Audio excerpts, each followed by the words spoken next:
the Blaze Radio Network. On demand. Glenn Beck. So yesterday, President Trump appeared to admit yesterday that his son, Don Jr., met with the Russians in Trump Tower with the intent of getting dirt on Hillary Clinton. He tweeted, and I quote, "This was a meeting to get information on an opponent. Totally legal and done all the time in politics, and it went nowhere. I did not know about it," end quote.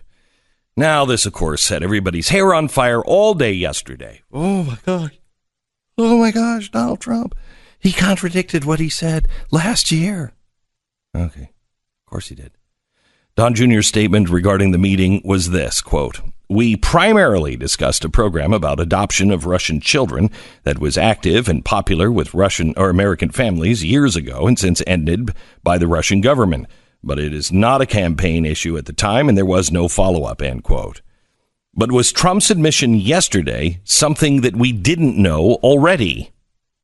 We've seen the emails from Don Jr. accepting the meeting after they offered compromising information on Clinton. But it all went south when the Russians came in and all they wanted to do was talk about adoption and the Magnitsky Act. So whether the president actually knew about this meeting or not, we may never know. But we do know that high-level members of the campaign at least wanted to collude. They just never got the chance. And again, this is as far as we know. And we've known this for over a year. So there is nothing new here. Now, I did see a line in an NBC News story that got my attention. Directly after quoting the president's admission in the tweet, the article said this, quote, "It is illegal for campaigns to accept help from a foreign government or from foreign nationals," end quote. Now, see, this is really interesting. Because if that is true, why haven't the senior members of the DNC and even Hillary Clinton not been arrested? Because the DNC hired a foreign national, a former spy, Christopher Steele, and he got information. Not only is he English, but he got information from the Russians. Why isn't that a problem? The Trump campaign wanted information from a foreign national, a Russian lawyer, a friend, but didn't get it. Clinton campaign wanted information on Trump hired by a foreign spy from a foreign nation state and then used that information to manipulate the FBI and the DOJ. Out of those two scenarios, how are they different? I mean, I think one is worse than the other. One candidate tried and failed, and the other one was successful in getting compromising information. Whether any of it is actually true or not is another issue. But she then used that information to try to swing the election, and the fallout is still affecting the public opinion to this day. In the end, both sides were wrong. Team Trump was wrong for accepting the meeting under those conditions. Shouldn't have had that meeting. Shouldn't have taken it. Team Clinton was wrong for yet another crime that she will never have to answer for. But no one's concentrating on the larger issue here. How often does this kind of activity happen? How many foreign nationals are making money off U.S. elections? How many foreign nationals are influencing our elections? On the other hand, how many of our citizens are making money influencing elections in other countries? Tune in tonight to TV on the Blaze, because you're going to see a story that you won't believe.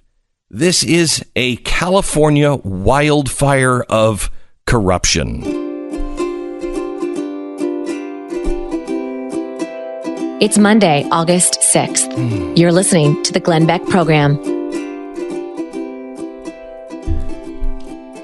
Trying to get a legal expert on. I exchanged tweets yesterday with Ben Shapiro on this, and he says, you know, it's really not illegal to accept the information. It's more of campaign finance stuff. So he's not sure that NBC is even right. I wanted to get Dershowitz on and see if he could answer this question for us, because everything else we say about it is speculation. And that's the problem with the story. Again, at some point, the Mueller investigation's over and they release a report. At that time, we can all talk about what's in it. Yeah. Right now, we don't know what they have. We can. Who cares? What he tweets is so meaningless. Who cares what he tweets when it comes to these things? I mean, let's just say, let's say he came out and said, by the way, I did intend to collude. And that's exactly what I was trying to do. And everything that everybody said on the left is right. It's correct. And then what are they going to do? They're going to ask him about it, and then he'll say the opposite.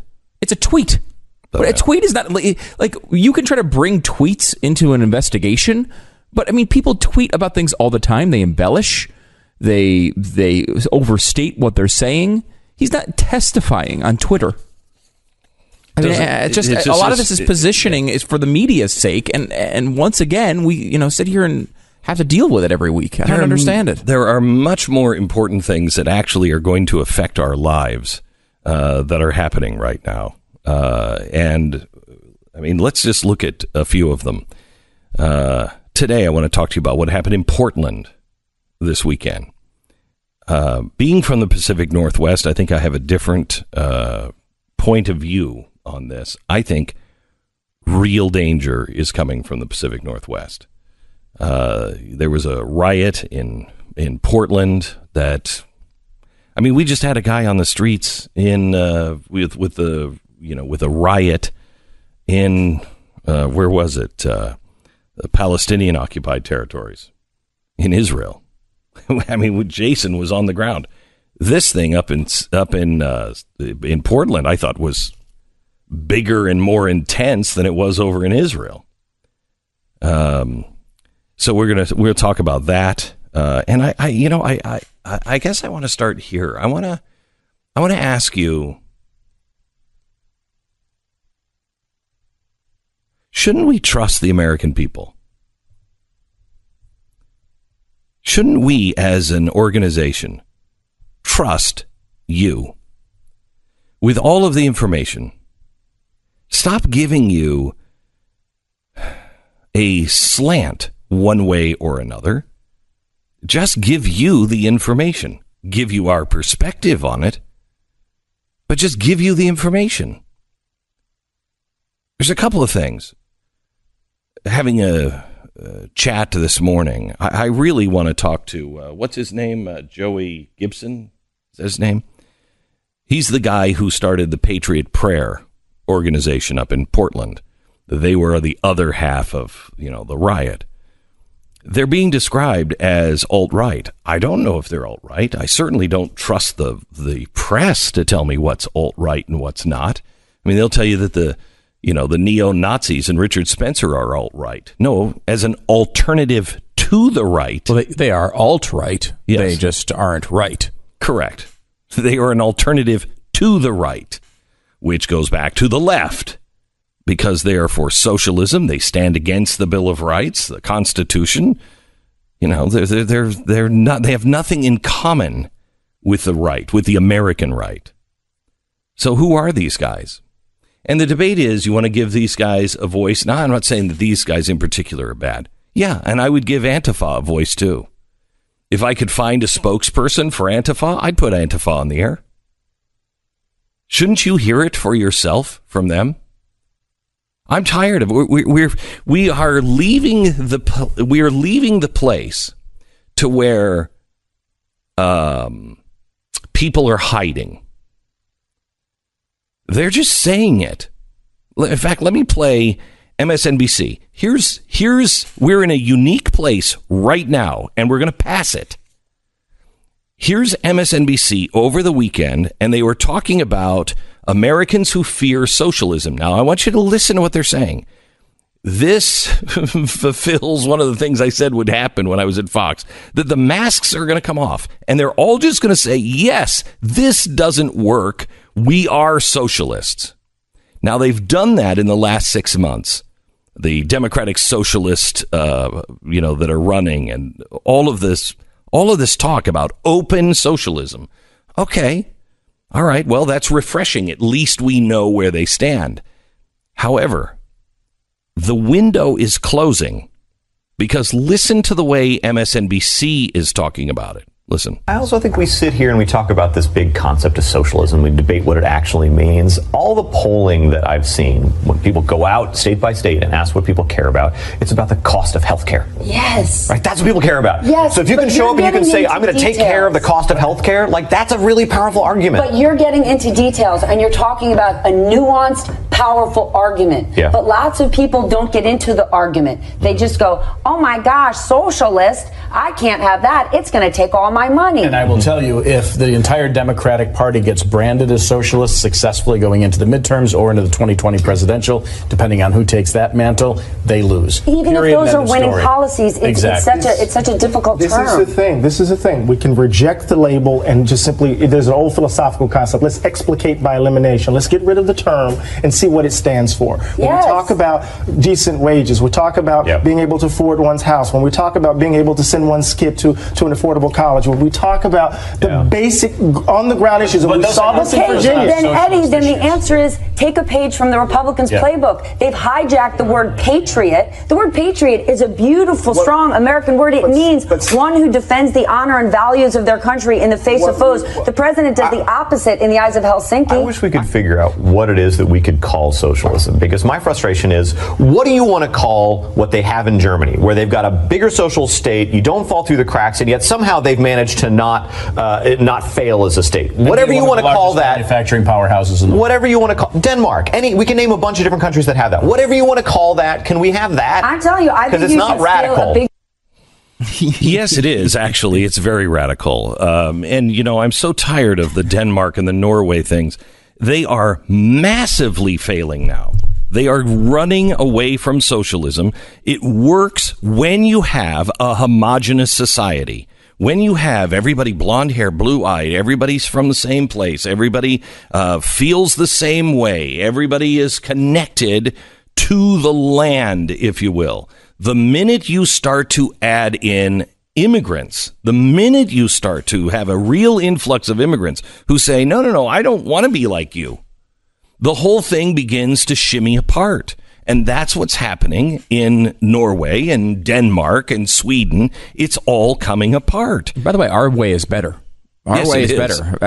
Not just keeping a society homogenous is better. We've picked a better way, a better path here. Right, but it doesn't. The point is, it doesn't work. It also, socialism never works. You can have socialism or open borders, but you cannot have both. So which one do you want? If you have a sign that says free stuff for all, you must control the numbers coming through the door, because you can't afford to keep the door open all the time and feed people who are not from your neighborhood or from your country or whatever. You have to have control of the border if you want socialism. And open borders or not, it fails eventually anyway. Yes, it does. But it just makes it so much faster. It makes it so much more difficult. Can we quickly point out one thing here? Yeah. It's frustrating to me right now. What we're hearing from a lot of people in the Democratic Socialist pitch right now is how bad, and it's returning to the top of the polls, how bad the healthcare costs are, how high they are, how people are concerned about them. It's coming to the top of their minds yet again. Can we all remember that Obamacare wasn't repealed? It's still in force right now. This whole thing you told us was going to solve the problems when it came to healthcare made the problem worse. It didn't change anything. It made it worse, and we never got rid of it. They fooled with it a little bit on the edges, and they've been able to do a couple of things, but really there's been very little effect from anything Trump has done since getting into office, or anything that the Congress has done since Trump got into office. This is just Obamacare. So when you're complaining about the cost of healthcare, you're complaining about your solution for the cost to healthcare. And they can't let them get away with this. All of a sudden, now we have to go to socialism? So we have to go further left to solve the problem you created by going further left? That's the way they always do it. Always. So here's the thing. You'll notice that what they're saying is, let's not talk about socialism. Let's talk about, the cost of healthcare and the cost of your home. Well, that's fine, except you're not talking about the actual cost. The anchor mocked, oh, you guys are going to take all my money. Yes, that's what socialism does. And then socialism makes everybody into a nice little brick. Everybody's the same. Well, we're not the same. We are vastly different. You know, I watched a show this weekend called The Hour on the BBC. It's a series, came from, I don't know, 2012 or something like that. And it's really good. It's about a TV show that was started in the 1950s. It's a drama. And it's how they are putting on the first kind of like a 60 Minutes in England. But you watch a first few episodes of this thing, you are going to appreciate the United States of America unlike you've ever appreciated it before. You are going to appreciate the progress that we have made and how far ahead of the game we were from everywhere else. When you see what the press had to deal with to be able to get past the government censors, and anybody who is liberal at all, watch that. You tell me that, well, journalism, I mean, it's so much better with the BBC. Really? Watch it. Watch what they have to do. Watch what they have to change because of funding. Watch who they have to kiss their butts on. Watch the censors come in and watch every show. Watch the journalists look around to see if anybody from the government is peering over their shoulder. Watch it. That's what a socialist nation is. A government, a group of government officials running your life. Now, I don't know about you, but I've never met a government official that I thought would be better running my life than me. And I run my life pretty lousy. I'm not good. I will tell you this. I'm much better than the U.S. government is. We can all agree, though, that it's good things always come from American commentators praising the German system. This has never led to anything that turned out negative in the end, and we should always remember that. I didn't even get to my real question here. There's so much in that clip. Yeah, there is, and there's so much to talk about today. You see what's happening in South Africa? They are taking the homes now of white people, and they're calling all white people murderers. I mean, we are on the brink. We are on the brink. All right, I want to talk to you a little bit about American financing. I don't know if you've noticed have you seen the interest rates? Interest rates are going up. Owning a home has never been easier. It is a good investment. If you're looking to buy or refinance your home, I highly recommend you refinance your home. Do it now. It is going to become harder and harder for you to get a loan.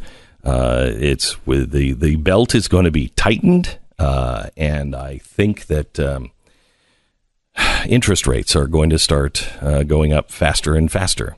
Now, you need somebody who is not trying to sell you anything. You need somebody that doesn't work on a commission to get you into this particular loan. You need somebody who is looking out for you and listening to you. This is what I have. This is what I need. Is there anything available? And then they go out and find it. It's American Financing. I want you to find out information about how you can close on your loan as fast as 10 days. AmericanFinancing.net. I've known these people for a very, very long time. I've known them for years before they became advertisers, and I think they are really solid people. It's AmericanFinancing.net, AmericanFinancing.net, or you can call them at 800-906-2440, 800-906-2440, AmericanFinancing.net. American Financing Corporation, NMLS 182334, www.nmlsconsumeraccess.org.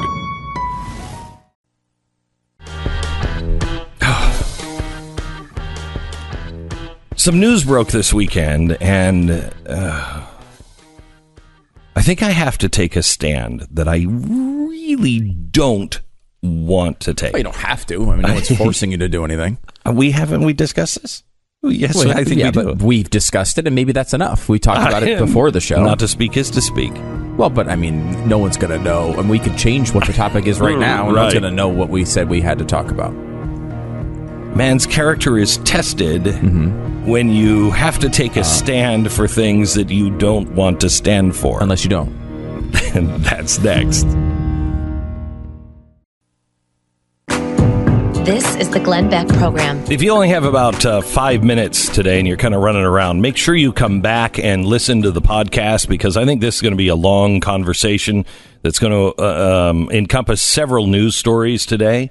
But it is all around freedom of speech and trusting the American people.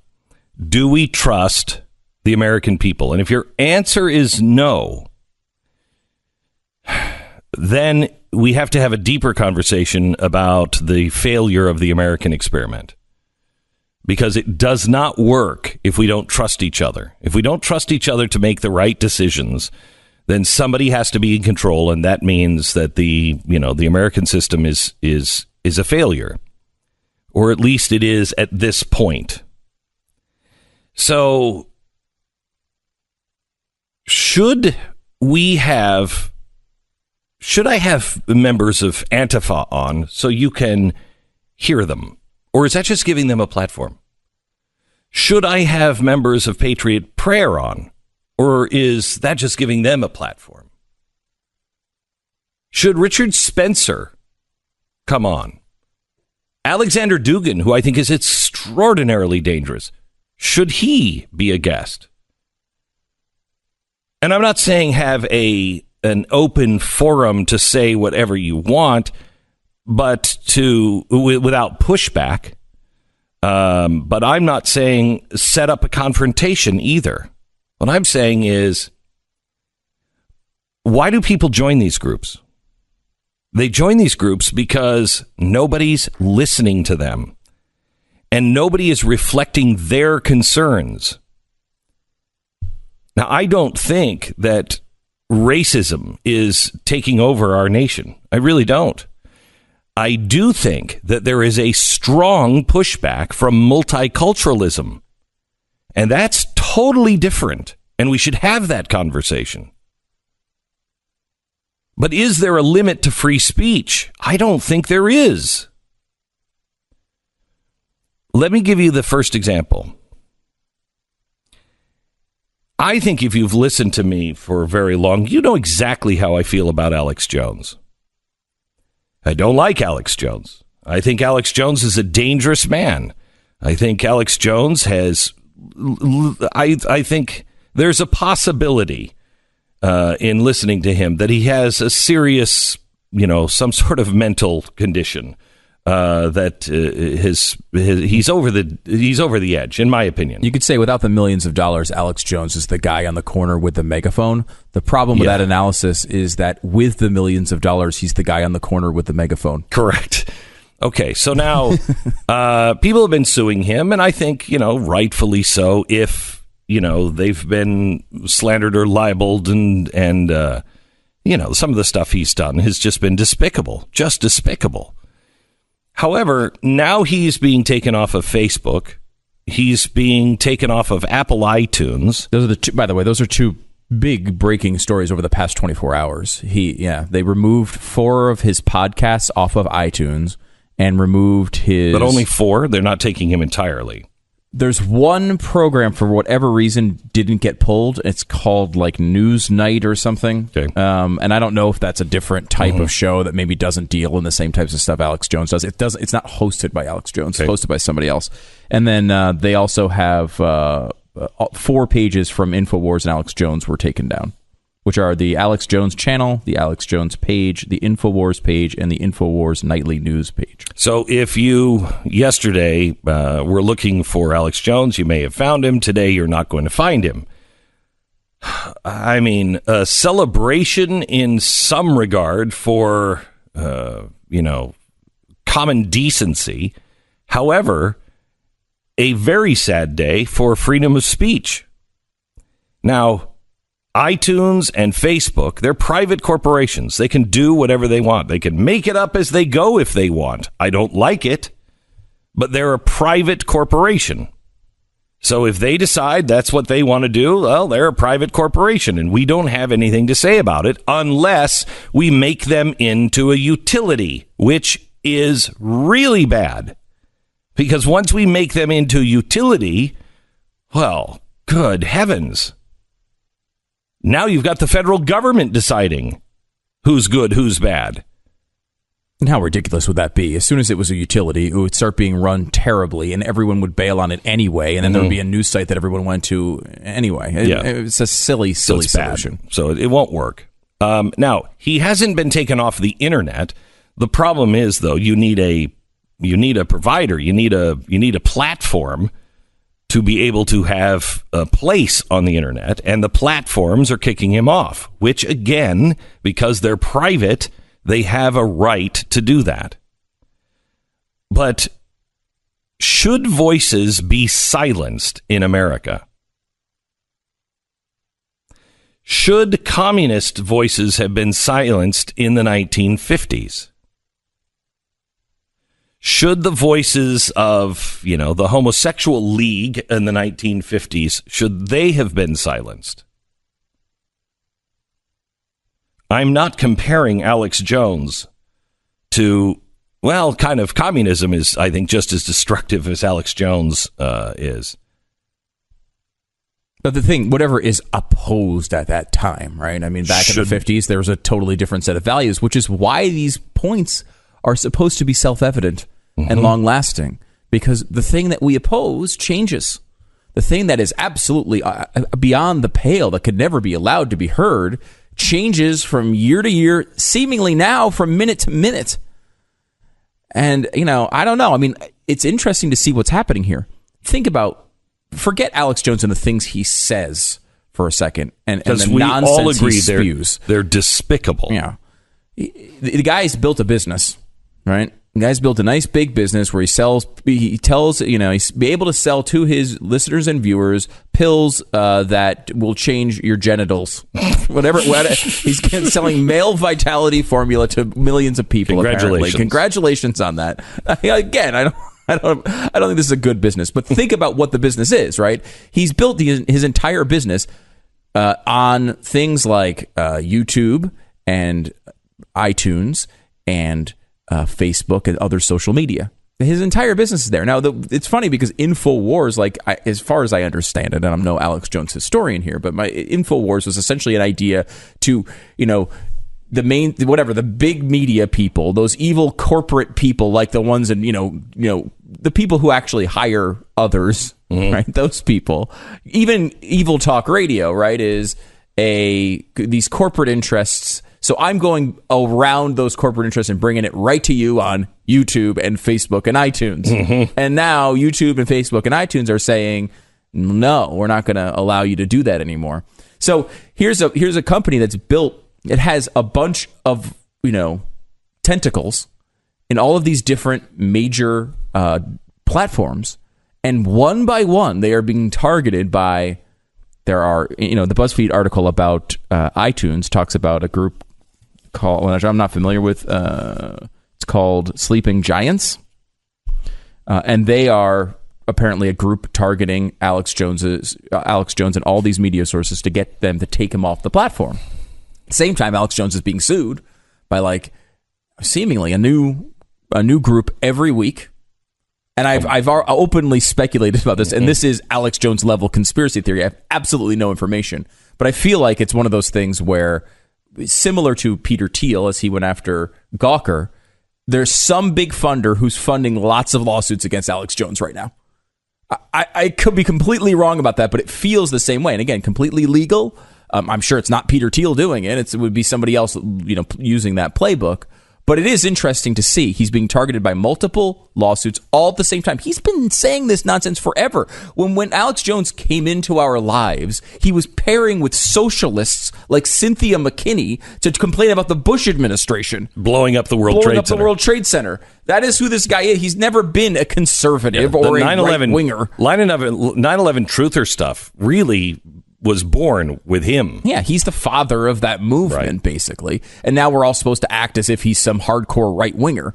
Well, and that doesn't make any sense. He never was, and that's he has Alexander Dugin on a regular basis. Yeah, the left in a positive way. Right. The left loves. They're doing the same thing they did with fascism when Mussolini was no right winger. Like, this is insanity. He was a socialist. He was a socialist. Do you know how fascism really began? Do you know what that was? That was from Mussolini. Mm-hmm. He's in World War I, and he sees how people are fighting, and he comes out the other side, and he's like, "Look, man, communism is the way to go." But nobody in Italy was fighting for the workers of the world. They were fighting for Italy. So we have to make this national socialism, not international socialism. International socialist workers of the world. That's communism. National socialist workers, that's fascism. The only difference is, are you nationalist? Do you own everything? Or do you govern it and own some of it, but you tell industry what to do? All right. That's why the voting records of the Nazi Party and the Communist Party are incredibly similar. Yes. Up until they started really hating each other in the struggle for power. But their voting records, they supported the same policies largely. So it's interesting to kind of see this happen, because that's been what the media's done for a long time. They're trying to push Alex Jones. And look, he really likes Trump. So I can see there is a sensible, tie there. I'm not saying there's nothing there, but I mean, they've been trying to push Alex Jones off on the right for a very long time. Mm-hmm. But it's interesting to see this happen, because there's nobody who thinks Alex Jones is worse for the world than I am, and you. I mean, I think he's terrible. He's a terrible, terrible influence, and I hate the fact that the right has to bear some ownership of his ridiculous nonsense. But the idea, it seems to me that the simple thing to do here is to let people, when they sign up to hear something, let them hear it. Like, the idea that you need to go through Facebook, and they have every right to do this. They're a private company, as you mentioned. But it's like the idea that they have to go through and try to manipulate what people hear when they've chosen to try to seek it out is a bad idea. Here's the amazing thing. Facebook came to people like us, content creators, and said, hey, put your content on here. Give us your listeners. And then we'll provide a place to where you can communicate with them in a different way. So we did. You went to Facebook. A lot of our audience went to Facebook and Twitter for the very first time because we said, hey, we're there. Help support us. Yada, yada. Then once they got all of our listeners, then Facebook said, yeah, well, those listeners, they don't really want Glenn. They're not really here for them. We'll give them some Glenn and access, but not all of it. We're going to throw some other things in we think they're going to like. Okay, well, that's good. But wait a minute. I just gave you my listeners so we could communicate. Now you're boxing me out of my communication with my listeners. If they want to do that, that's fine. They want to thumbs down stuff and then the algorithm changes. That's fine. But you're changing the algorithm. And then they box you out and then say, oh, by the way, Glenn, if you want access to the people you brought to the table, you have to pay for it. Or worse, we're not going to let them see your stuff. Or worse, you actually pay to get access to them initially, and then you pull the rug out after we've given you the money. Because a lot of these places have paid for advertising to acquire these listeners. And think about this. There's never been, I think probably the history of the world, has never been more free advertising given to a company than Facebook and Twitter. Yep. Every single show that comes on the air will tell you to go to Facebook or Twitter to get their information. Mm-hmm. And then when they go there and they take the time to sign up, then later on you say no. I mean, how many times has probably Alex Jones said, go to Facebook, go to iTunes and get my podcast? All these people go there, they sign up to get it, and then block out. They get blocked out. And it's not just, that's not what's happening to him. He's actually being removed. And he's not being removed for fake news, by the way, or lying about the 9/11 conspiracy theory. He's being removed because he's apparently violated their hate speech guidelines. Again, they have the right to have those guidelines. So I am stuck in this place to where I am a free speech absolutist. And first they come for Alex Jones. So longer conversation. We have a couple of other things that fit into that today. We'll get to in just a moment. Let me tell you about Simply Safe. They are our sponsor this half hour, and we are very grateful for their loyalty to this program and to their sponsorship over the last, half decade. They have fantastic protection. It's really easy to use, and they've gone from a company, when they first joined us, I think they had 5 people, and it was just a small little company, and they were just making these really good devices that it was born out of necessity for their friends. And they thought, I think we have a business here. We have a really good home alarm system that doesn't have any contracts and, has the 24/7 monitoring and everything else. And it doesn't cost us very much to make it. Well, now they've just been made into a $1 billion company, which is just phenomenal. And we couldn't be happier. What that means is Simply Safe is being recognized by people like you and businesses as the best out there. Comprehensive security for your home. 24/7 monitoring that is only $14.99 a month. And you can use it for your business, and you control all of it. You own it. Simply Safe. You owe it to yourself to look into this now. Go to simplysafebeck.com. You'll save 10% off the system, which is already incredibly priced. It is simplysafebeck.com. Get it now, simplysafebeck.com. Back with a Venezuela update in a minute. Glenn Beck. Shield of Love. Doesn't Shield of Love sound like something like the Bee Gees? Shield of Love. Doesn't it sound like some crappy 70s song? But it's not. It is what protected the Venezuelan president, Nicolas Maduro. He said he was protected by a shield of love from the assassination attempt over the weekend. Now, I'm not really sure if this was a real assassination attempt. It's a shield of something that is protecting him. It wasn't the hundreds of soldiers assembled at his speech. If you saw the video, it was pretty amazing. It shows the president standing up there, and you hear a sound of an explosion of some sort. Everybody looks up, and they're like, oh, my gosh. His wife is clearly frightened. Soldiers and everybody are kind of look up. And then it cuts to the crowd shots, and then all of a sudden you see, the soldiers just start to run. It's like, he's got cooties, and all of them run. It's quite an amazing thing. Anyway, Maduro was in the middle of this televised speech. The explosion caused the panic in the crowd, and, it got worse from there. Now, 3 hours later, Maduro was back on TV, having uncovered the supposed conspiracy. So dictators, they seem to be very fast, detectives. I don't know. Hitler was a very fast detective. He says that 2 drones were carrying explosives that were intended for him, but a shield of love protected him. He says the drones are the work of far-right extremists and dissidents living in Colombia and in Florida. He specifically blamed Colombian President Juan Manuel Santos, but Santos said it's already the custom of Venezuelan leaders to permanently blame Colombia for any type of situation. Now, a group of dissident soldiers that call themselves Soldiers in T-shirts claimed responsibility for the attack on Twitter, saying that Army snipers shot their drones loaded with C4 before they could reach the president's platform. Now, some of the residents that were, near the speech say the explosion was just a gas explosion at an apartment building. So we don't know.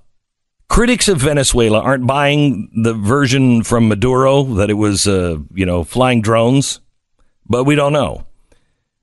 Critics say it's just a convenient excuse to round up army deserters and a way to distract the public from the country's struggle with severe food and medicine shortages.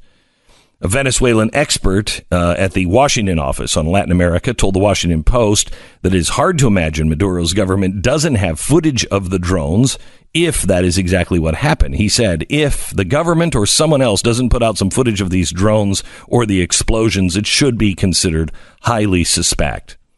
Venezuelan government says it has already arrested 6 terrorists connected with the blast.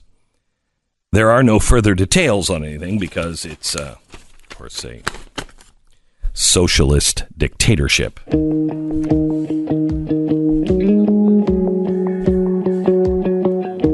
It's Monday, August 6th. You're listening to the Glenn Beck program. I'm with you. I'm skeptical as to whether it was an actual attempt. I mean, there's also reporting that there was a gas explosion nearby and blah, blah, blah. But the drone attack thing is a pretty scary possibility. And seemingly could be done so easily by someone who wanted to take terrible action against any leader in any part of the world. I mean, that, I guess from what I understand, ISIS did this a decent amount. They used them frequently in war where they would, just fly. And again, like we all know that the military has drones, but these are commercial drones you could buy online easily for, a few $100s and have them go over a target and drop something. God, we're about to have a different world.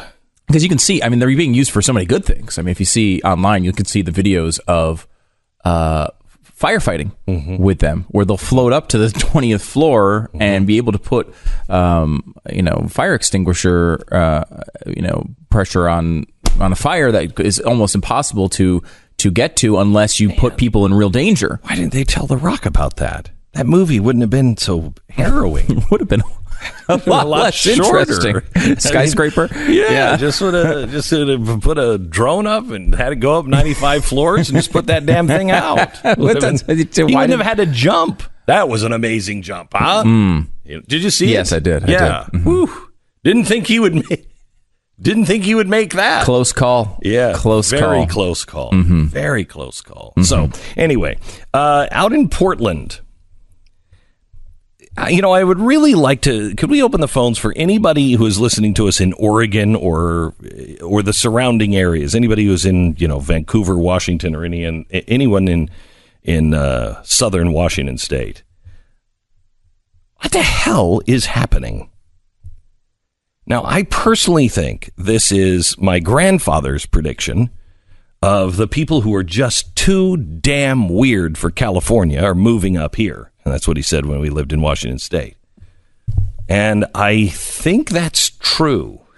The ones who were turned off by the commercialism of Hollywood and Southern California and thought that was all a sellout, the ones who really, really believed in something, they moved up into the woods. They came up into the Pacific Northwest. And so that's a real die-hard socialist, almost communist compound up there in areas. And they're serious. And they are smack dab next to people who, when I was growing up, always wore flannel shirts. These are the people that, Eddie Bauer is Ralph Lauren. Okay. And they're the farmers, they're the loggers, they're the Boeing workers, and they're just hardworking, normal people, and they're not into communism. And you've got these two forces, and at some point, the people who wear Eddie Bauer are not going to take it because they're seeing things destroyed. And put yourself into Portland. Say you're living in Portland. Say even you don't like Donald Trump, okay, but you're not a radical. I just want to read this story. Along the trolley tracks behind the U.S. Immigration and Customs Enforcement Field Office, a biohazard cleanup crew works under police protection. It finds used needles and buckets of human waste simmering in a nearly 100-degree heat. The smell of urine and feces fills the block. For more than 5 weeks, As many as 200 people had occupied the site to demand ICE's immediate abolition. They're gone now, but the community is left reeling. 38 days of government-sanctioned anarchy will do this. Now, this is from the Wall Street Journal. A mob surrounded ICE's office in southwest Portland June 19th. They barricaded the exits and blocked the driveway. They sent, quote, guards, end quote, to patrol the doors, trapping the workers inside. At night, they laid on the street, stopping all traffic at critical junctions near a hospital. Police stayed away. Quote, at this time, I'm denying your request for additional resources, the Portland Police Bureau Deputy Chief Robert Day wrote to federal officers pleading for help. Hours later, the remaining ICE workers were finally evacuated by a small federal police team. The facility was shut down for more than a week. Now, do you understand that so far? They've occupied. They're blocking the streets. They've blocked these people in. They called for help. Get us out. Police said, sorry, can't help you. So they had to call for federal officers to come in. Signs called employees Nazis and white supremacists. Others accused them of running a concentration camp and demanded open borders and prosecution of ICE agents.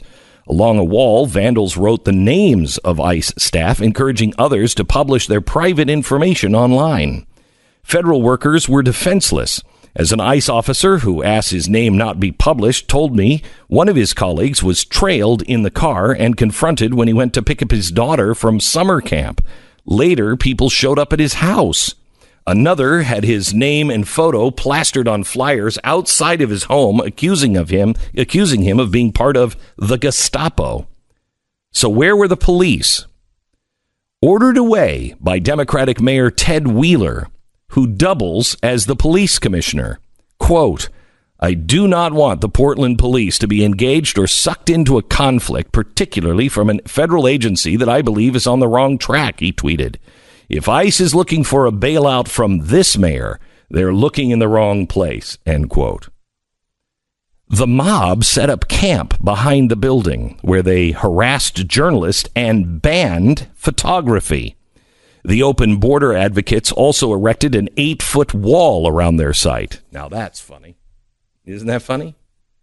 Here are people who apparently are doing the right thing in their mind, but you ban all photography, and then to protest the wall, you build a wall.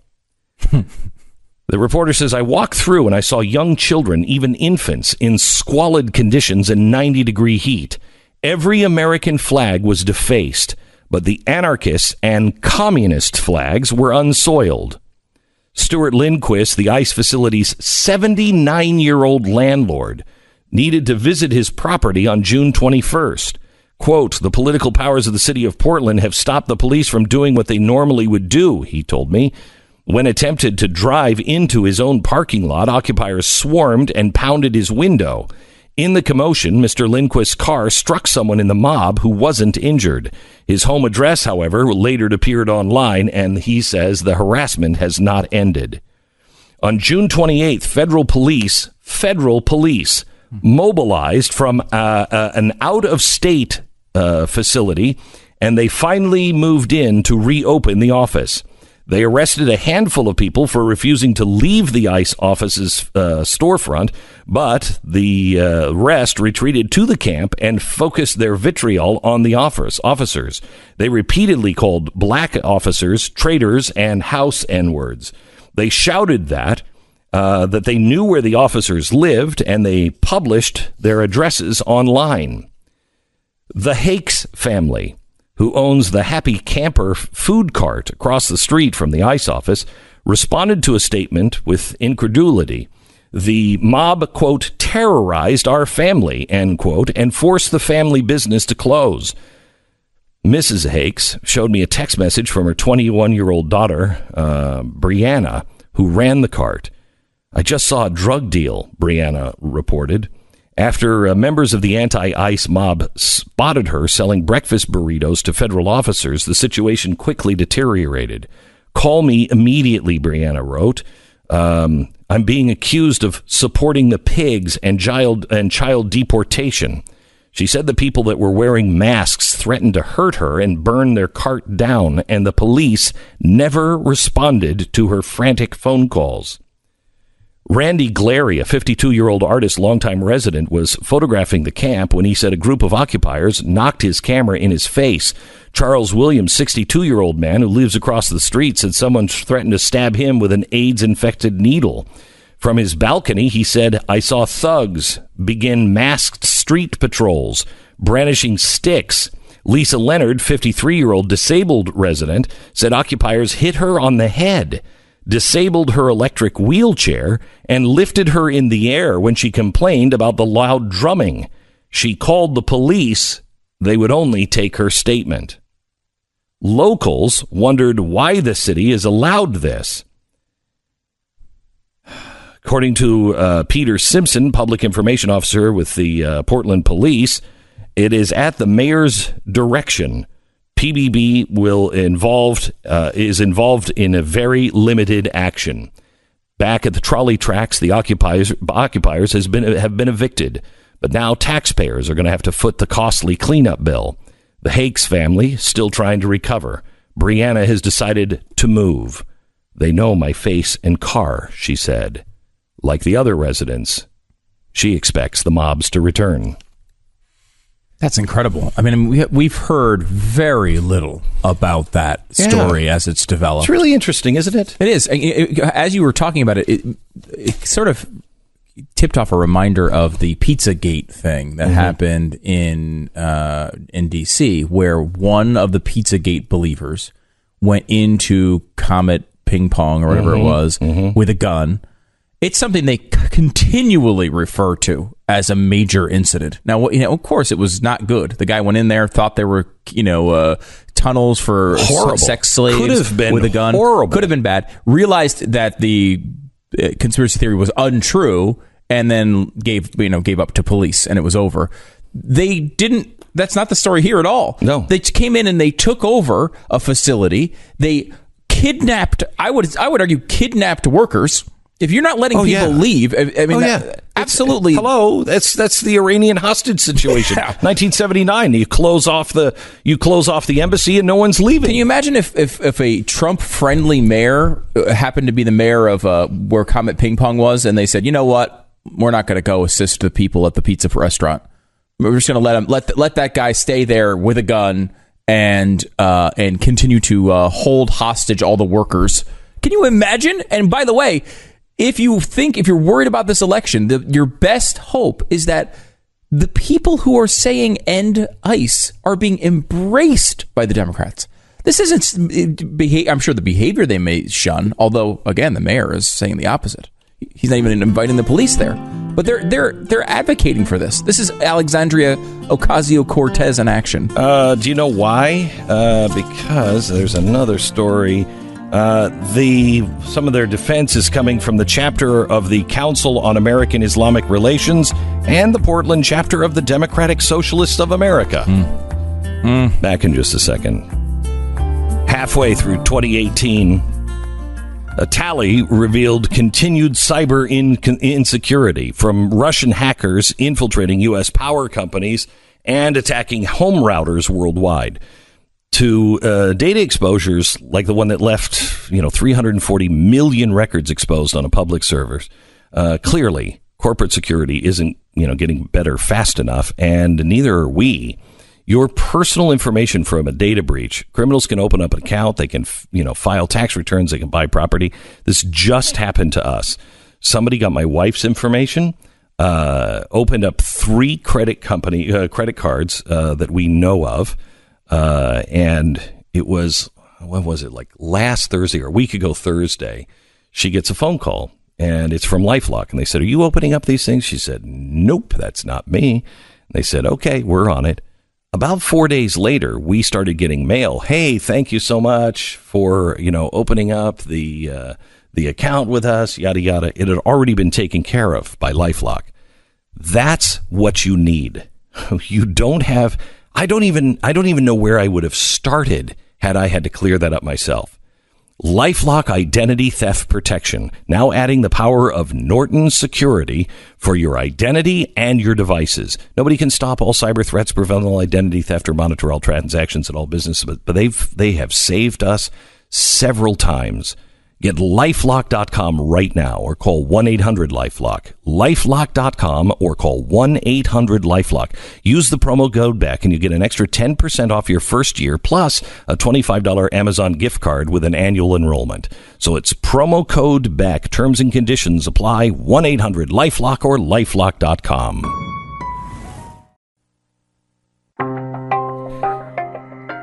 Is that an incredible story from Portland? It's hard to imagine that is actually happening. It's and where's the coverage? Yeah. I mean, I've seen the headlines. I mean, look at what they're saying now about Donald Trump. They're saying Donald Trump is going to start a war. He's going to start a war. People are going to be hurt. Look at what's happening in Portland.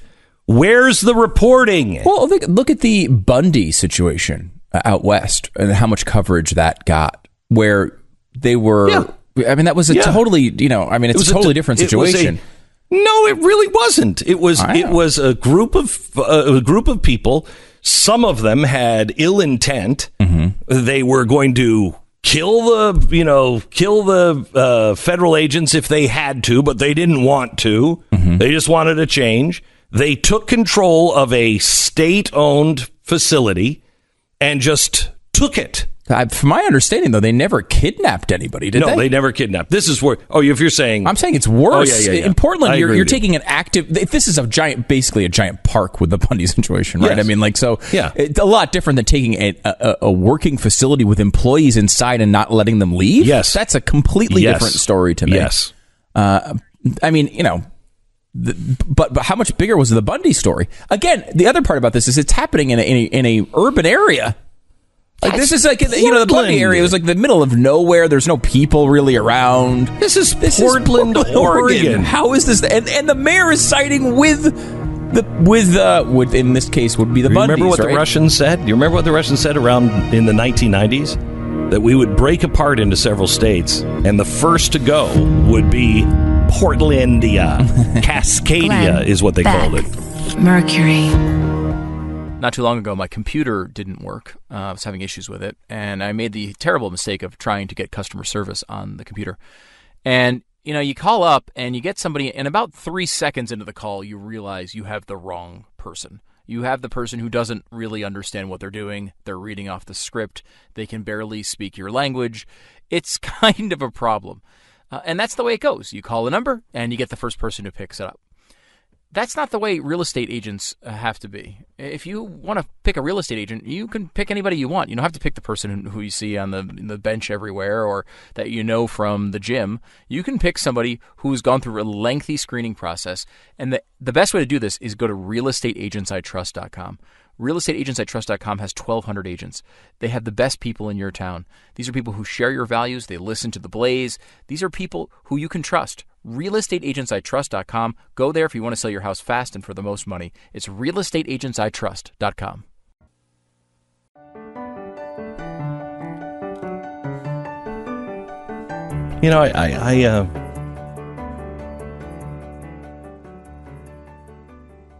I've been thinking a lot about my job and how to do my job and how things have changed and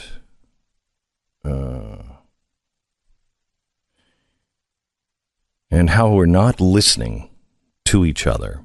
And we're all starting to gather up under this banner of outrage because we're being challenged. And it is, when your back is thrown up against the wall, that's what you do. You get into fight or flight. And too many people in America are tired of flight. And all of this back and forth of fake news. What does fake news even mean? Stu, what is fake news to you? What does it mean?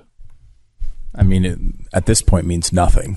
initially it was meant to describe stories like on Facebook where people were sharing intentionally false news, not stuff like, hey, Donald Trump is bad, or not, even things like 9/11 conspiracy theories. It was supposed to describe people who were fraudulently writing stories from scratch with no basis that would induce clicks. So what does it mean now?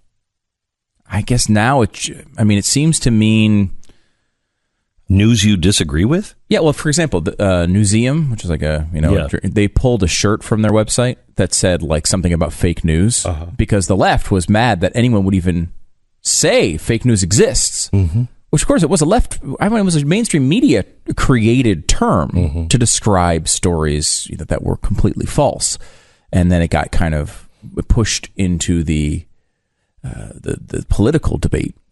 But I mean, it's just been captured now, I think, by Trump largely to describe mainstream media giving him bad coverage. I would say is the way it's utilized most. I don't know if that's the way anybody interprets it now. I mean, I think it's just it's news against your side. Yeah, well, it's news against your side. I think it's that's the way it's most utilized. Yes. So now this comes from where did this come from? This isn't new. This comes from the media not listening to half of the country. That's where it comes from. Not being in touch with what half of the country feels and how they think and what they're worried about. It's different than it is what you're worried about in California, or you're worried about in New York City, or even worried about in Chicago. It's different. And because they don't have any real presence there, and they pull from the same place. All the employees of these big news organizations, they generally all come from the same mill, same university system, with the same progressive professors. I think there's two conservative press journalist, professors in universities. I think there's two. A full two? I think there's a full two. It may not be a full two. I'm skeptical. Sounds like fake news to me. Right. Okay. So they're coming. They're being churned out, and they're coming to groupthink. And it's not. Let's give everybody the benefit of the doubt. But here's what's not happening. What's not happening is anybody in the media that is being fair enough to say, wait.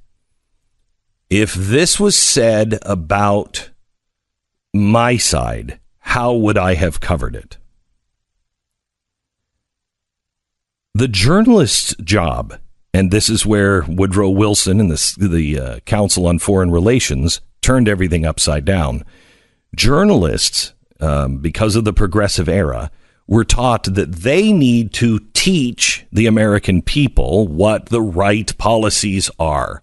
That's why when we played this audio from MSNBC earlier today, where they were discussing, what do we call socialism? Because socialism has a bad name, but everybody wants free stuff. What do we call it? Well, we call it socialism. That's what we call it. But they believe that we have to change the language because dumb people just don't know what that means. Yes, we do. We know exactly what it means. We just don't agree with you. We don't agree that it is a wonderful thing that doesn't tax us to death and control our lives. You think it's wonderful. We don't. But their job is to teach. No, that's not your job. Your job is to expose. Your job is to reflect what is truly happening. And I would ask journalists, let's take a look at how you covered the Nazis. Big story, important story. One day. What was it? It was one day. It was violent. It was scary, but no hostages were taken. Let's compare how you descended on the Charlottesville, and you had every square inch covered.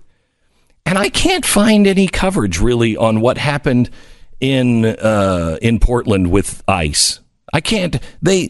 Can you show me? Can anybody show me where the television truck was just outside? Where they had the remote location and they were saying inside they have hostages? Have you seen that footage? Because I haven't seen that.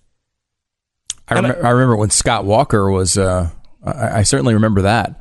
Remember that when Scott Walker was up there in Wisconsin, and they came and they occupied the State House, and it was covered. It was covered, but not in a negative way. No, it was covered in a positive way. So look at the difference between the way they covered the Nazis and Portland Antifa. Look at the way they called the Tea Party anti-American, anti-government, but they never said that about Occupy Wall Street, and they never say that about Antifa.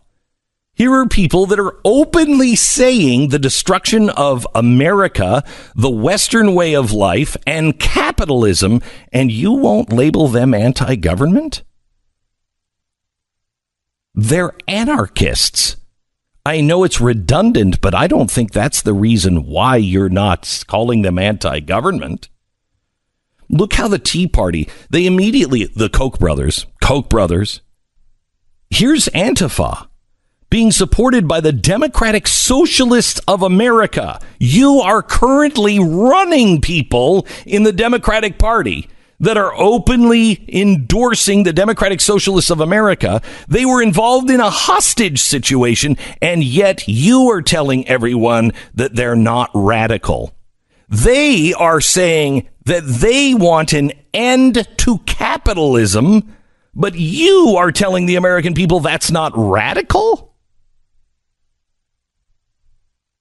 Look how you cover anybody that goes to speak at a university, and they're not allowed to speak because what? They're fascists. But you do not cover the anti-fascists that are breaking windows and throwing Molotov cocktails in any judgmental sort of way. You talk about Donald Trump's rhetoric. Let's compare the rhetoric of Donald Trump to Maxine Waters. Sounds pretty much the same. How about the coverage? Was it the same? Oh, well, he's the president. Oh, well, she's Maxine Waters. You talk about lies? This president tells lies. Really? Did you meet the last one? The reason why socialists is, they're saying, oh, we got to do something is because we're now suffering from higher insurance rates and higher health care costs because your socialist system that you helped that president pass by allowing him to lie to the American people. We're now suffering from that. And you're coming to us telling us, hey, we need more socialism. Why do we listen to you? I'm just looking for a journalist that respects the American people and will tell you the unpopular things for both sides. Will tell you the things that's going to hurt that person because they're going to shake some of their people that listen to them. And sometimes those people are going to cheer. But they tell you what is happening and let the people decide. That is very rare in America. And until we find a bigger group of those people, we are going to continue to have these problems, and they're going to continue to get worse.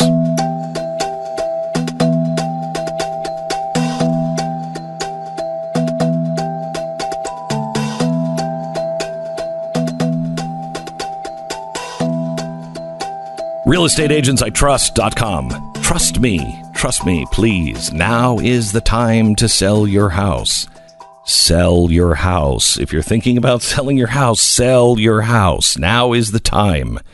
RealestateAgentsITrust.com is a place where you can go find a real estate agent that is, is more than just a nice person. They get the job done. Great agents are full-time people that have long careers in real estate. I mean, your wife's nephew is wonderful, I'm sure. But this is your most valuable asset. Great agents don't just show up and agree to list your home as is. They have spent years looking at different houses and advising clients on curb appeal, landscaping, trim, paint, windows, because first impressions are really important. Professional staging, pictures, huge part of selling your home. When you list, what's currently happening in your market? What will it look like in 6 months? How are they going to price your house? How do they know that's the right price? This is why you need to work with a great real estate agent from realestateagentsitrust.com. 1,200 of the top agents in America working to earn your trust by selling your home fast and for the most amount of money. If you need to sell your home, trust me, sell your home now. realestateagentsitrust.com. Let's go to Dennis, who lives in Oregon. Hello, Dennis. Welcome to the Glenn Beck program. Hey, Glenn.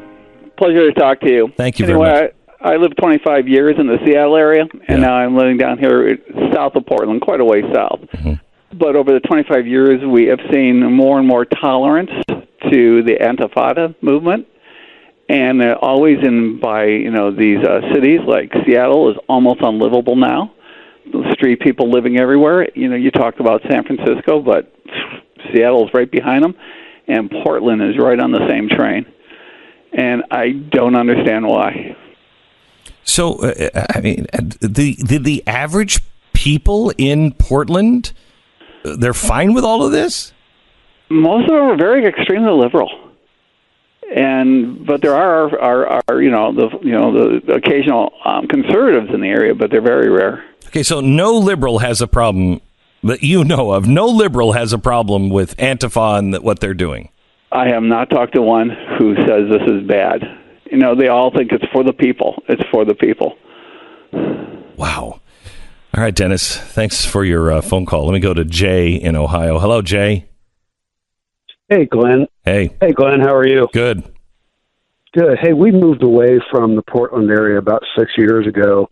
A lot of things added up to cause us to move, but one of them was this mob mentality that was starting to take over with Occupy Portland.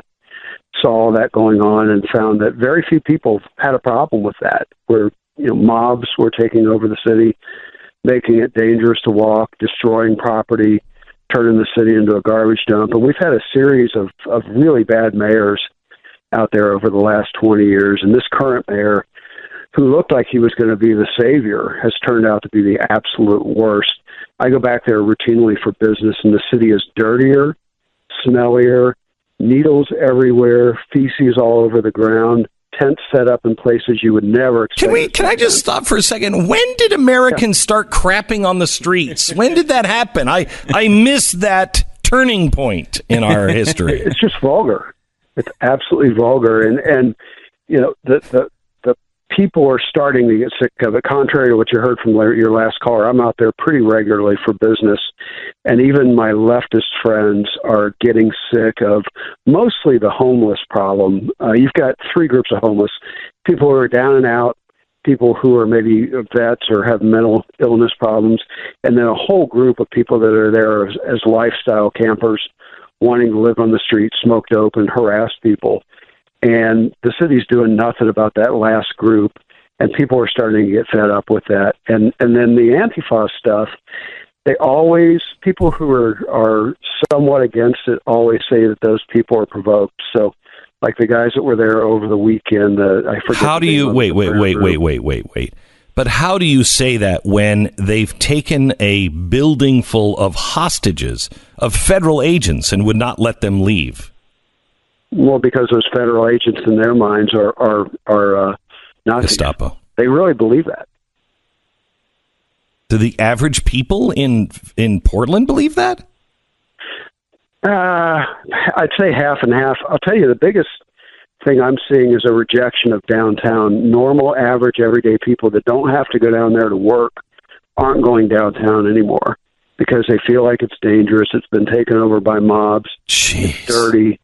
So, Macy's pulled out their headquarters store in downtown Portland about a year and a half ago, and they said it was because of poor sales. But I contend a lot of it is because people were afraid to go down there and try to make their way into the door, stepping over people sleeping in the doorway and having tents set up outside. Columbia Sportswear has an ongoing battle with the city of Portland and is starting to pull out a lot of their offices within the city and move them to the suburbs. Thank you so much, Jay. I appreciate it. Portland, what is happening? What is happening to you? Back in a minute. Glenn Beck. It's Monday, August 6th. You're listening to the Glenn Beck program. So we have the media saying that they fear for their lives now. And I feel for them. I know I've been there for several years. And nobody should feel that way, not in America. Can we play the audio of a C-SPAN caller, please? They're talking about Brian Stelter and Don Lemon from CNN, and here's what a caller says. Don, State College, Pennsylvania, supports the criticism of the media. Don, you are on the air. Good morning. Morning. It all started when Trump got elected. Brian Stelter and Don Lemon from CNN called Trump supporters all racist.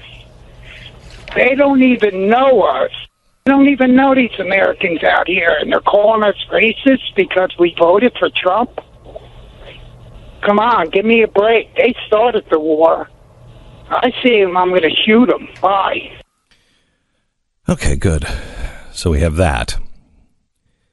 We have in Portland, Antifa taking ICE, a federal office, taking hostages. Nobody seems to even care in the media about that. They're not really covering that. We have the media complaining that they are under attack, and yet the right has been under attack and called all kinds of names for a very, very long time. And I think we're hitting a tipping point. Representative Jason Lewis is with us. He's a congressman from Minnesota. He has an op-ed about the violent political threats that are beginning to spin out of control. Congressman, how are you? Glenn, good to be back on the program. Nice to speak with you. Too bad that it's not under happier circumstances, but I do think you're right. I think we're at an inflection point here, and we better get a hold of it, and soon. So tell me what you know is happening, with congressmen. Well, look, we all know that the number of threats reportable to the Capitol Police have skyrocketed. It started long ago. It's not just in the last week or month. It started literally at the inauguration. A year ago this month, I had protesters on my front lawn. When we tried to do some town halls a few weeks back, we had threats. We got another threat recently. Lee Zeldin, David Kustoff driven off the road. Rand Paul attacked by a neighbor, and now another threat to his family.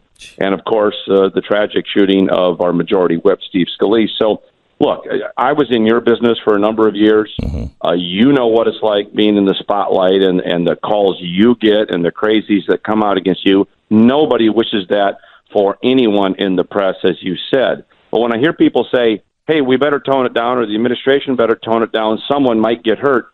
Someone already has been hurt. Over a year ago, a shooting of the majority whip. And yet, not only that, I mean, let's not minimize that. That would have been, if he would have been successful, if that gate wouldn't have been locked, he might have killed a third of Congress. And that was a political assassination attempt. Yes, it was. That was based on ideology. We know that. And that is quite different than someone going off the deep end, as tragic as that might be. But all I'm saying is, to your point, oh, goodness, somebody might get hurt if the president says this or that. Agreed, I don't want any threats on the First Amendment. That's how you make your living. That's how I made my living. But someone already has been hurt, and there hasn't been enough reportage on that. So how do we change this, or what has to happen? Well, you're left with the inconvenient truth that the reason there's been a double standard or a very heightened concern over one particular situation and a lack of reporting over the other is, in fact, ideology. Is who's doing the targeting and who's being targeted. And that's tragic. But look, if you look at any tyrannical regime, from Cuba to Venezuela, from the former Soviet Union to Red China, the first thing they do is try to silence people. That is the first thing they try to do. And I think it's somewhat ironic, Glenn, when you've got legitimate concerns over silencing the fourth estate, the media. Oh, we can't have that. And yet, indeed, when your office is crashed, when people break security protocol, they crash your congressional office. When resistance or indivisible deliberately try to disrupt and hold the mic without giving it back in town halls, when they intimidate and they threaten now, they are trying to silence their opponents. They are trying to make certain that some speech should not ever be uttered, which is an assault on what you do, assault on what I did, and it's assault on the American experiment called the First Amendment. And that is very, very troubling. So does should the president tone his rhetoric down? Look, would I do things the way the president does all the time? No, I wouldn't. But when he simply highlights media bias, I don't know what more when you've got cable news channels dedicated to bringing down an administration. I don't know what more evidence we need to see of media bias. Right. So I think there's a difference between media bias and the press is the enemy of the American people. I think there is. And look, as I said, I want everyone to know that the First Amendment is sacrosanct and no one in the press should be threatened. No one in Congress should be threatened either. No supporters of a particular political candidate should be threatened either.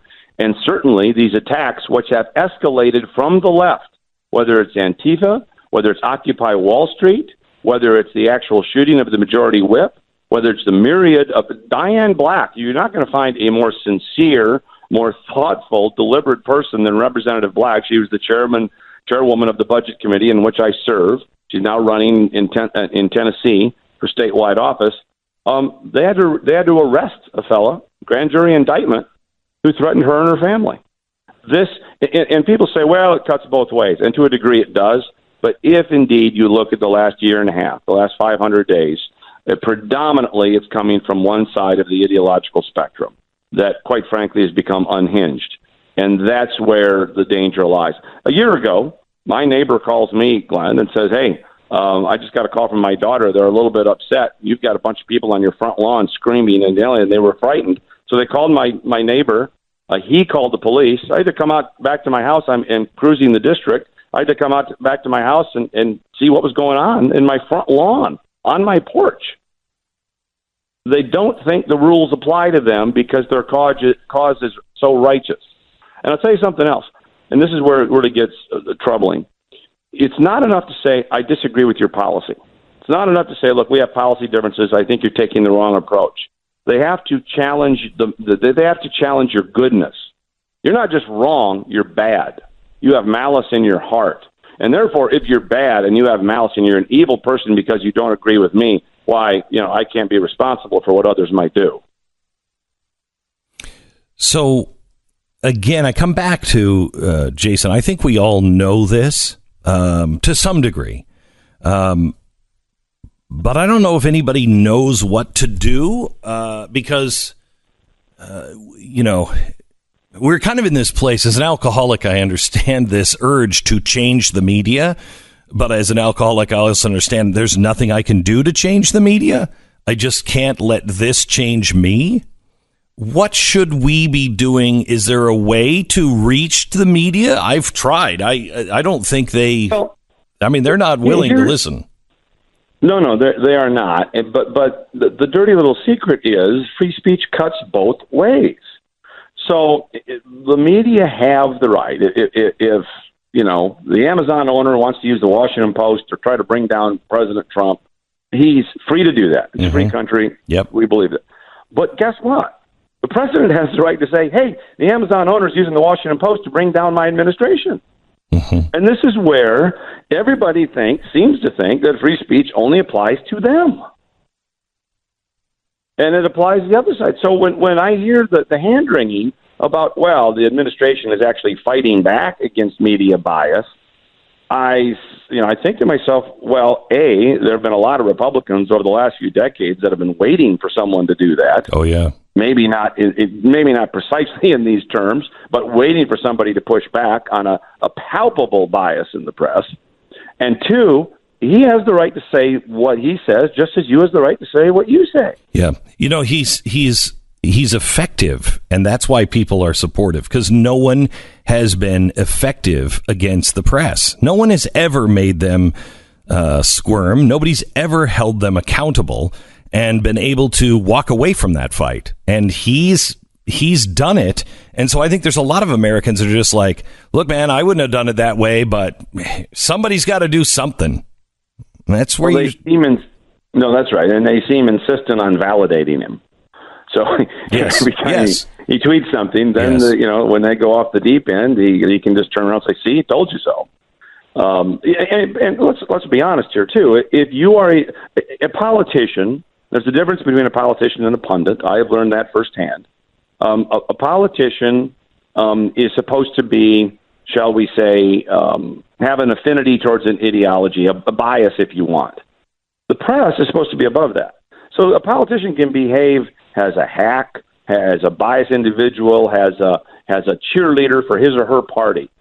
The journalist is supposed to say, yes, I know they behave that way, but we're above that. So if the president or anybody else levels a charge against the press, they're not supposed to take the bait.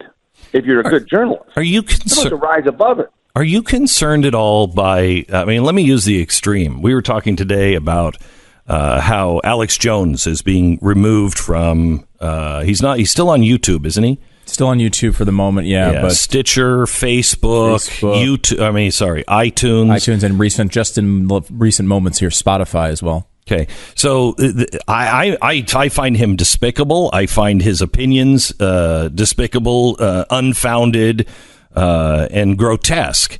However, I don't like the idea of silencing people. That only makes things worse. No, of course it does. And how many times or how many years did someone as old as you and me, and I'm a little older than you, probably, it seems as though I'm a little older than everyone. But how many times did we watch Alan Dershowitz defend the most odious rights to free speech over our lifetime? Yep. Hundreds of times. And time again. And where is that now? I don't know. It's Voltaire redux. I mean, I will defend your right to say it, even though I disagree with it. That seems to be a lost art. I mean, and now we get word that Twitter's movement towards silencing bots is actually shadow banning a bunch of conservatives. Yes. I'm sitting here, Congressman. I have from my own collection of books, the Anarchist Cookbook. This is something that tells you how to make poison gas, how to make TNT, how to kill people, how to torture people, how to, cause all kinds of disruption. It was printed in 1972. It has gone over and over and over again through the courts. You have a right to print it. The author even wanted it to stop being printed, but he didn't own the rights to it anymore. So it is still out on the market. That is freedom of speech. That is a country that I'm proud to live in that says, I hate this book and I hate the fact that somebody put it out, but I so appreciate the fact that something this offensive can be printed here. We're not that country soon. No, you're right. And that's what I said in the op-ed. Those of us old enough to remember the 60s understand that we're getting close to that phenomenon, but the difference is there was the free speech Berkeley crowd in the 60s. Yes. The left has morphed into a much more tyrannical movement. In the 1960s, when you had the Democratic Convention and you had the Watts riots and you had all of that, people didn't like it, but they said these people, especially people on the left, have the right to free speech. It was the free speech movement coming out of the Bay Area. Now that is gone. If you are not on the right side of the spectrum, you don't have the right to speak. They are saying this, Glenn. I know. Publicly, they're saying, look, if you hold these views, you don't. Having that view, having that speech is harm, and we're not going to let you say it. Talking to Congressman Jason Lewis. Jason, before we let you go, you're running for re-election. How's that looking for you? Minnesota 2 is sort of the microcosm of the country. The president won my district by 1 point. I was so darn popular, I doubled his margin. Wow. Wow, congratulations. Actually, 1.7. So as Minnesota 2 goes, the country goes. It's a majority maker seat. If we don't, I firmly believe, fellas, that if we don't keep Minnesota 2, we will lose the House. And if we lose the House, we will go backward in a way that will be dramatic. Yeah, we're going, yes, big time, especially now with the love of Democratic Socialists and the fervor to impeach. Where can people get involved with your campaign? Thank you. They can go to Jason4MN. That's Jason for Minnesota abbreviation. Just Jason4FORMN.com and get involved. And the DCCC has targeted us as one of the top, I believe, top 5 or maybe top 2. It's just a tough race. And naturally, for those Democrats out there that hate money and politics, my opponent is taking in millions. Congressman, thank you so much. Thank you, gang. You bet. Seems to be the way it always is, isn't it? It does always go that way. We don't like big money. Let's get some big money in here. All right, Palm Beach letter. This is something that you can get, in your email every day, and helps take you through cryptocurrencies and general status of the market and what is happening in the world. I'm a subscriber. Palm Beach letter. Tika Tawari has a crypto course that we actually had him put together because we met with Tika, 8 months ago or so. And we just asked him, okay, can you explain how all of this works? Because we have a basic handle, but a dangerous handle on it. Not enough of the facts. And so he took us through it, and it took him a couple of hours. And we're like, you should do a class on this. So he has. He did a smartcryptocourse.com. 97% of the people who have taken it give it, I think it's 5-star rating. So it's really, really good, and it will teach you a lot of the things that you really need to know if you want to understand coming technology, blockchain, cryptocurrency, how this plays. This is the starter kit, if you will, and you can take it now. Smartcryptocourse.com. That's smartcryptocourse.com, or you can call 877-PBL-BECK, 877-PBL-BECK for more information, or just take the class now at smartcryptocourse.com.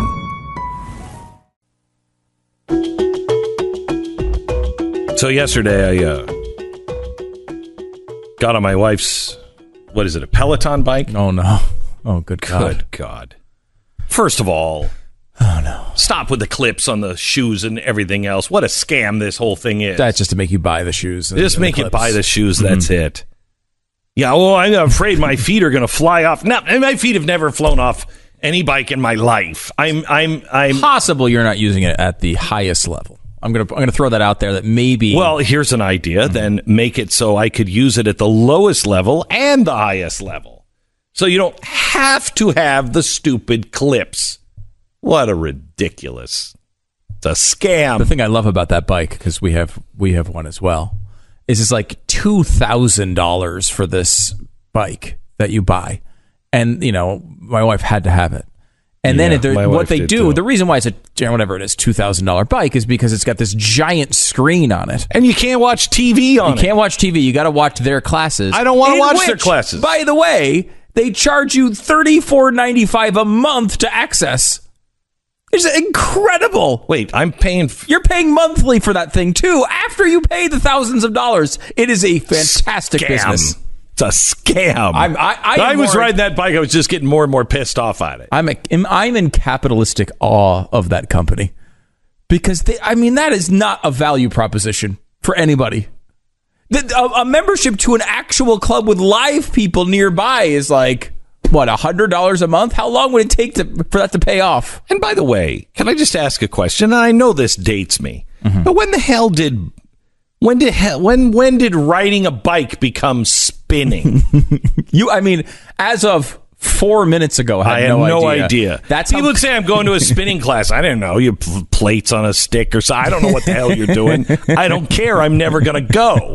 What a stunner you brought it to things in the kitchen. Right. I mean, no, you're legitimately that far away from gym culture. I am that far away. This is not a new development. No, I know it's not a new development, but it's a stupid development. Now that I know what spinning class is, that's stupid. So you heard people say spinning class. I'm going to spinning class. No, you're not. You're going to go ride a bike. You're going on an exercise bike. That's what you're doing. Spinning class. You cannot charge $2,000 and $34.95 a month for an exercise bike. You can for a spinning class. That's so stupid. I hate exercise. It's the bane of my existence. And believe me, I am working hard to be a good person so I can get up to heaven, and I have a thing or two to say to God when we meet. Most of it is about food and exercise.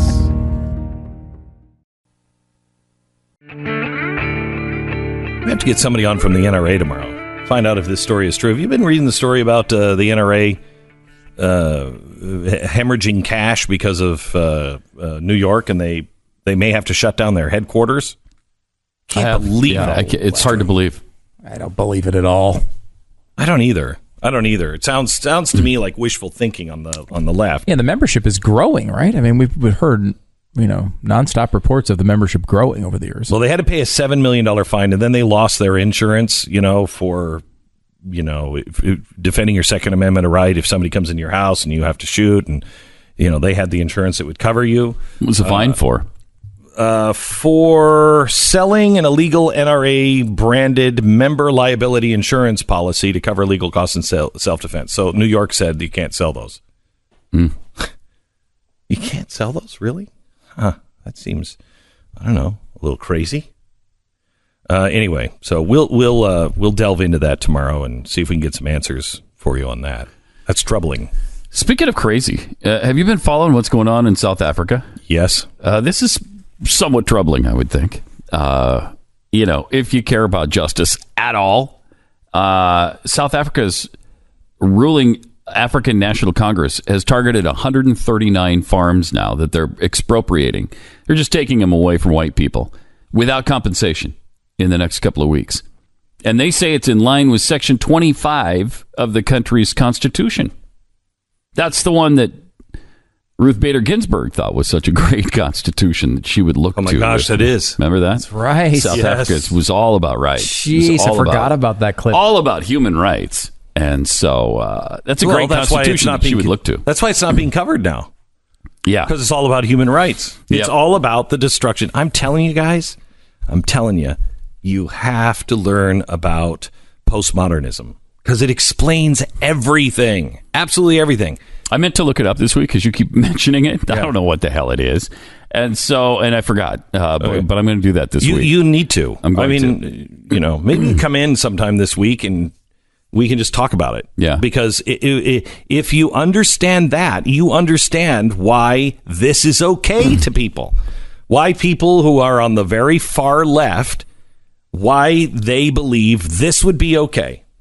Because I would say, hey, apartheid, we covered that and we should have covered that. And it was really good when we cover people of any race being rounded up or killed or, being squashed, right? Right. So it's just another race of people doing it to another race of people. I don't care what race it is. It's bad. It's wrong. Nope. Not in this case because of postmodernism. Well, it's so bad there. I mean, they've already attacked white farmers a lot and have maimed them and have killed them and have taken farms and they've got burned them to death in the barns or in their houses. Horrific stories. If you want to read about it, I don't know why you would, unless you just want to know what's going on in the world. But it's horrific. Then they sent out this tweet that said this was from the African National Congress. They tweeted out, the biggest mistake we are making is to consult murderers. White people are 9% of the population. They own 79% of the land. They never came and consulted us for the land. If they want us to forgive them now, then let us share the land, the mineral resources. Okay, so they essentially called all white people murderers. Because that's who they're talking about consulting. Mm-hmm. And people went nuts on Twitter, and they said, "Oh, we just tweeted out somebody who was in the Congress who said that." Okay, well, you didn't attribute it to anybody. You didn't put any quotation marks on it. You didn't put that you were retweeting it. It just came from the African National Congress. And if anybody doesn't think this is just going to end into a massive race war and slaughterhouse, a holocaust of white people, look what happened in Portland. We were just talking about this. Have you read the story about what happened in Portland? It's crazy. Okay. It's crazy. It is because of the mayor. Yeah. Just allowing this to happen. Just condone it. You know what? I don't like ICE. And so they're not going to get any help from me. They took hostages in a federal building. They took federal agents as hostages, and nothing happened to them. It's amazing how little we heard of that, too. Yeah, it's we heard almost nothing about that. We heard about the mess they left behind. You know why? Do you know who's sponsoring them? You know who's supporting them? Who? Democratic Socialists of America. No, of course, yeah. CARE. I mean, jeez. That's why. It's politically totally fine. It's the same thing that is happening on a bigger scale or more troubling scale in South Africa. It's fine. It's fine. It's totally fine. Take it. Yeah, they did it. White people did it. White people are responsible for apartheid. Right. So and now they have it coming to them. Didn't we say that was wrong? Yeah. Didn't we all agree that was wrong? Didn't Nelson Mandela say that was wrong? Didn't he? Do you remember meeting with the guy that got Nelson Mandela out of jail, the white guy? Yeah. Do you remember what he said? Do you remember what he said when Nelson Mandela met, what was his name? It wasn't Cleric, was it? The head of the white party in South Africa. I think it was Cleric. Was it? I think so. And remember he said he was there, and he said not a lot of people knew this at the time. I don't know if they do now. He said, but I was there. And he said Nelson Mandela came, and nobody knew what Nelson Mandela was going to do. I mean, he could have started a race war. It could have been just massive bloodshed. Could have been total revenge. Right. And Cleric could have done the same thing. Could have just said, get the army, go. And it was very tense. And he said Nelson Mandela walked into the room, and remember, he said he got down on his knees in front of Cleric and said, brother, please, I have no animosity towards you, have none towards me. You have the chance right now to join me and set things right and fix this through peace. And he was on his knees. It's an amazing story. Yeah. Amazing. And Cleric did. He joined him. Yeah. And they set out to reconciliation until this new president came in and said, his quote is, reconciliation is over. Time has passed for reconciliation. Yeah. Now it's revenge. And we mentioned several times how politically we couldn't be further from Nelson Mandela. I mean, he was socialist, communist. But as far as forgiveness for his country, and for his fellow men, he was same thing. Unbelievable. Same thing with Martin Luther King. Yeah, I mean, Martin Luther King, towards the end, I think he was moving right towards socialism, communism. Kind of seems like it. Yeah, it seems like it. I don't know for sure. I mean, he's dead. I don't know. His niece says not. Yeah, but who knows? Doesn't matter when it comes to how you behave in situations like that. He's the man. So is Nelson Mandela. So is Gandhi. I don't agree with Gandhi. And this guy seems to be a bad dude. He just wants revenge. Oh yeah, this guy's a really bad dude. So what happens? Well, unless we intervene, I think there's going to be serious bloodshed. If I were a white farmer, I think I'd be getting out of that country. And now, I believe they can't. That's what I've heard. Yeah, I've heard they can't. Yeah, I mean, we might actually have to go talk to the Nazarene Fund and see. I mean, I don't know. I don't think he can get out. I mean, I'm not excited about getting entangled in other messes, but I mean, I don't know what they're going to do there. They're just going to be slaughtered. And if somebody doesn't help them, I mean, that's what happened in Zimbabwe. It's just going to be ethnic cleansing. I mean, Zimbabwe's a really clear parallel here, where it's exactly the same. They took away the the land from the white farmers and the black, and gave it to their black friends. Who did? The dictator Mugabe. Yeah, who was a socialist. Yeah, and he, the big problem there gave it to his friends who were black. Yep. They were not farmers. They weren't farmers. They didn't know how to farm. And what happened? The people starved. Oh, it's kind of like what happened with Lenin, who was also a democratic socialist. Also, what happened in Idiocracy, which is a movie. So there's a lot of similarities here. But I mean, making double standards for one race over another is always a bad idea. It was a bad idea when white people did it to black people. Yeah. That was really bad. And now that it's happening the other way around is also really bad. We're seeing it on smaller scales, even here in the United States. With we talked about this last week, when the reporter from the New York Times tweeted all these things about how she wanted all black. She liked being cruel to old white people. Yeah, she wanted to cancel white people as a race, and all of these terrible, blatantly racist things that the New York Times just stood by. Right, and Twitter. And Twitter. I mean, she tweeted them. They just don't care. So I think it was Candace Owens, I believe, this weekend, who's a conservative-ish provocateur, right? Like kind of a pro-Trump sort of commentator, came out and said, just tweeted all the exact same things, but just changed the words to black. Now she herself is also black, and she got suspended from Twitter because of it. My gosh! Now Twitter later on said, "Oh, that was a mistake. Oops." But look how fast that happened. Yeah, I know. It's look amazing. how fast that happened. Now, I mean, I think you can make a great argument that you should be able to tweet pretty much everything you want, except for direct Except we don't live there. That's not where we live. No, I know. It's true. We don't live there at all. But that's what I mean. You shouldn't give racial preferences. That should never occur. Let me ask you this, Pat. This is the question of the day. We started the show on this. I think I have to stand with Alex Jones. I know I can't say it that way. Thank you, Alex Jones. I was thinking the same thing this morning. Though. Alex Jones taken now off of Stitcher, taken off iTunes, Facebook, Spotify, Apple, Spotify. Yeah. There's no more voice. It's going to crumble. Yeah. I mean, he's got a lot of employees now. He's built quite a nice business selling male vitality formula, and I don't think that it's going to last. Without all of these, I mean, he has no reach. He has no reach. If he loses YouTube, he is completely screwed. They even said it's not fake news, which you could make a point. You could make a case that he does do a lot of fake stuff. He does. Oh, absolutely. I mean, it's all conspiracy crap that's been disproven time and time and time again. But first they come for Alex people Jones. Can figure that out for themselves. Right. Trust the American people to figure it out. Us noodle that out. That's why I bring it up, because we need to figure it out. You can't just shut these people off. Right. Hate grows in the darkness. Yeah. And if you feel like nobody, they're trying to silence him, now that just makes people even more crazy. Absolutely. Don't. This is wrong. It's stupid. You can't silence voices on either the left or the right.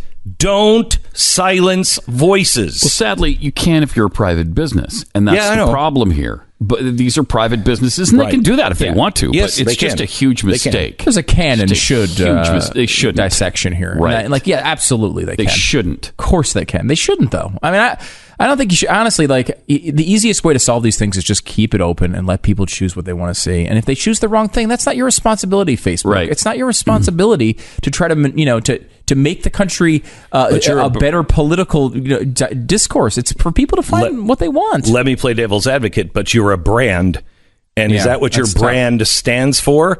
Because the brand of yes, everyone can speak here and say what they want. Some of it's ugly, some of it's not. Well, that's not a popular brand, unfortunately, in America today. Thanks, Pat. It is not a popular brand, unlike Pat Gray Unleashed.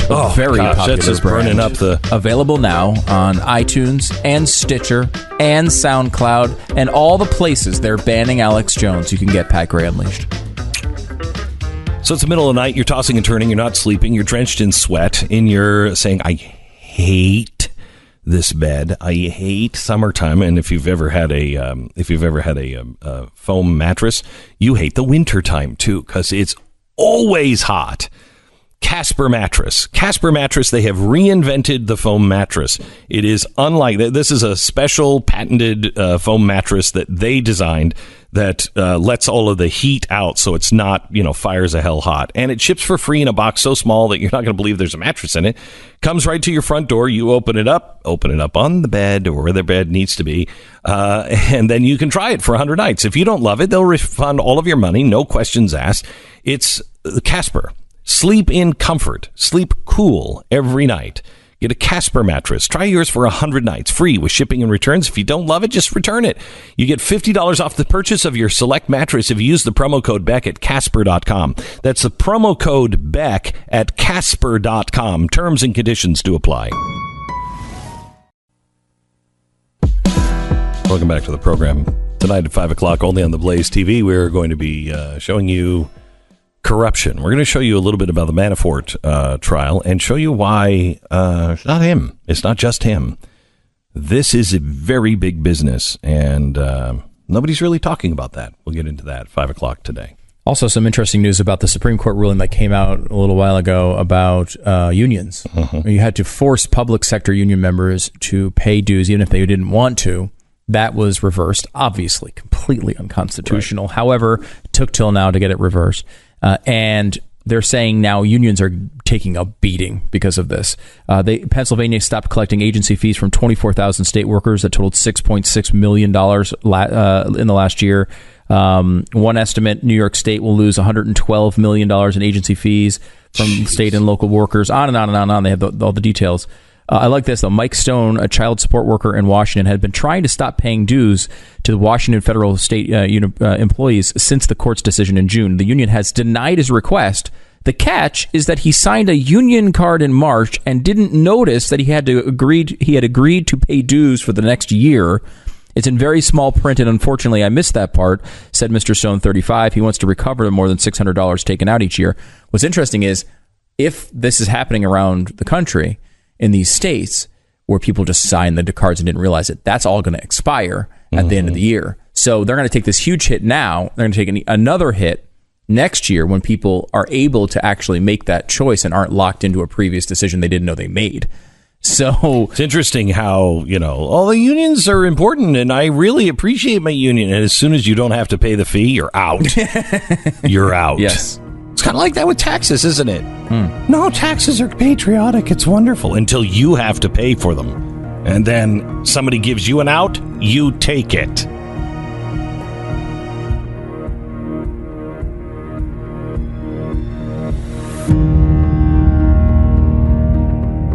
Glenn Beck, Mercury.